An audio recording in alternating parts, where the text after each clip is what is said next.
ফসলের চিকিৎসা একটু অভিনব।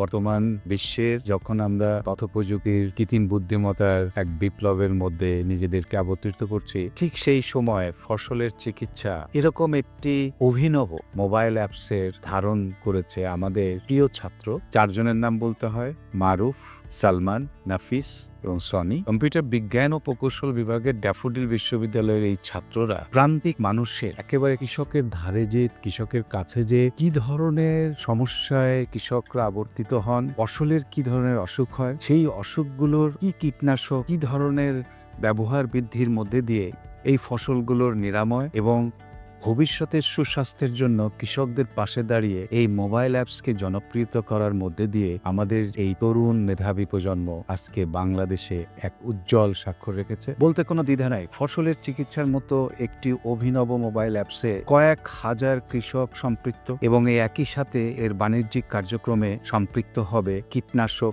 যিনারা প্রস্তুত করেন, কীটনাশক যারা প্রোভাইড করেন, এবং একই সাথে এই কৃষি সরঞ্জামের যে বিষয়গুলো কৃষকদের অনেক ধরনের সমস্যা মোকাবেলা করতে হয়, সেই সমস্যাগুলোর সমাধান আজকের স্মার্টফোনে। একটা ফিঙ্গার টিপসে মুহূর্তের মধ্যে জানতে পারছি যে আমার ফসলটার কি সমস্যা, কি কীটনাশক দিতে হবে, কি প্রয়োগ করলে আমার আরো ভালো ফলন হবে। আসুন আমরা সবাই ফসলের চিকিৎসার এই অগ্রযাত্রায় যুক্ত হই এবং ভবিষ্যৎ বাংলাদেশের কৃষক, আমাদের বন্ধু কৃষকদের পাশে দাঁড়িয়ে আমরা মোবাইল অ্যাপসের মাধ্যমে এক অবিস্মরণীয় বাংলাদেশ গড়ে তুলি। সকলকে ধন্যবাদ।